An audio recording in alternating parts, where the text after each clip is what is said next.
शाहिन शाह अफरीदी से गलती हुई, हाँ उसको ऑफ स्टंप की बाहर गेंद करनी चाहिए थी, हाँ उसको दिमाग इस्तेमाल करना चाहिए था। वही लोग हैं जो 99 में पाकिस्तान की नाक कटवा चुके थे। उन्होंने 3 छक्के कैसे खाए नसीम राजपूत साहब? ये 3 छक्के खाना, बड़ा बॉलर जिसने इंडिया को लताड़ दिया, यूं करके आउट कर दिया, उसकी बैटिंग लाइनअप को पछाड़ दिया, उस बॉलर ने 3 छक्के कैसे खाए?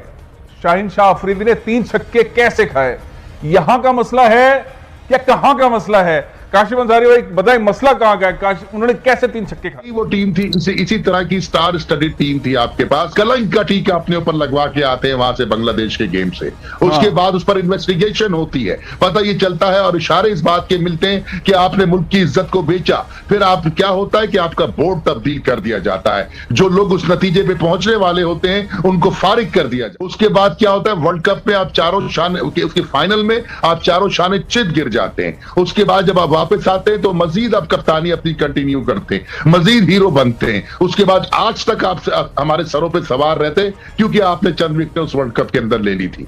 अब उस टीम को कंपेयर करें इस टीम के, जो लिखी नहीं जा रही थी रिकॉर्ड में, जिसकी जो किसी गिनती में नहीं थी कि ये सुपर 6 में क्वालिफाई नहीं करेगी, ये क्वार्टर सेमीफाइनल में क्वालिफाई नहीं करेगी। आज अगर एक कैच छूट गया या 3 रन आउट छूट गए या एक आध गलत फैसला हो गया तो हम डंडा लेके उनके पीछे पड़ गए। मैं पहले दिन से कहता हूं कि बाबर कप्तान नहीं है, बाबर को कप्तान बनाना चाहिए था जिस वक्त सरफराज कप्तान था। बाबर स्ट्रीट स्मार्ट नहीं है उस तरह का जिस तरह के सरफराज है। आप स्पिनर का नाम लेते हैं कि स्पिनर नहीं है हमारे पास, एक ऑफ स्पिनर नहीं है हमारे पास। क्यों इल्जाम देते हैं रमीज राजा को, क्यों इल्जाम देते हैं मिसबा को? उससे पहले वाले क्या कर रहे थे? वहां पर सिर्फ तनख्वाहें बटोर रहे थे, सिर्फ मराहत बटोर रहे थे। आज टीवी पे बैठ करके दुनिया भर के तबसरे फरमाते हैं वो। उनसे कोई पूछे कि लेफ्ट हैंडर के लिए, अब राइट हैंडर के लिए अच्छा आपके पास कौन सा ऑफ स्पिनर आपने पैदा करके दिया पाकिस्तान को? आप तो डोमेस्टिक क्रिकेट का गेम तक देखने नहीं जाते थे। ये वही लोग हैं जो 99 में पाकिस्तान की नाक कटवा चुके थे। बॉलिंग के अंदर हम हमेशा से उनको पकड़ते रहे हैं, हम मुश्किलात खड़ी करते रहे हैं,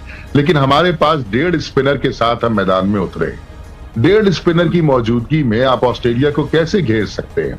तो ये एक बड़ा सा सवाल है और सिलेक्शन कमेटी के लिए भी और टीम मैनेजमेंट के लिए भी। तो आखिरी ओवर तक ले आए ना, ठीक है स्पिनर नहीं खिलाया, ठीक है हसन अली की परफॉर्मेंस नहीं थी, आखिरी मैच तक लाने के बाद ये जो हमारे इतने जबरदस्त सुपरस्टार है जिन्होंने इंडिया, मैं तो कहता हूं बेहतरीन उन्होंने मैच खेला इंडिया के खिलाफ, शाहिन शाह अफरीदी, उन्होंने 3 छक्के कैसे खाए नसीम राजपूत साहब? ये 3 छक्के खाना, मतलब क्रिकेट आपने भी खेली है, गुस्सा आता है, दिमाग कभी घुटनों से चलता है, कभी सीने से चलता है, कभी दिमाग से यहां से चलता है।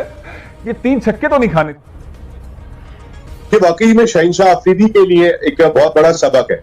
तब हुई पाकिस्तान की, वो पाकिस्तान टीम पैनिक बहुत कर गई, कैप्टन बहुत पैनिक कर गया।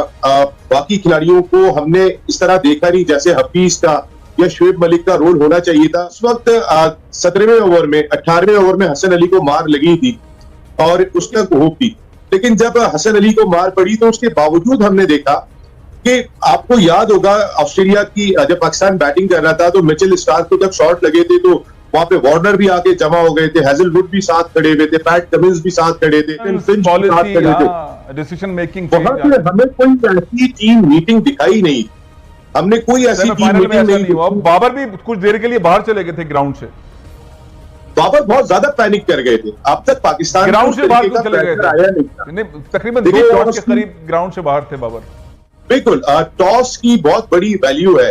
आप जो इमारात की कंडीशन में, तो पाकिस्तान तो अब तक टॉस जीत रहा था, अपनी मर्जी के फैसले कर रहा था, हल्की टीमों के खिलाफ हमने पहले बैटिंग कर ली। लेकिन काशिफ भाई ने जैसे बात की, आपके पास नमीबिया और स्कॉटलैंड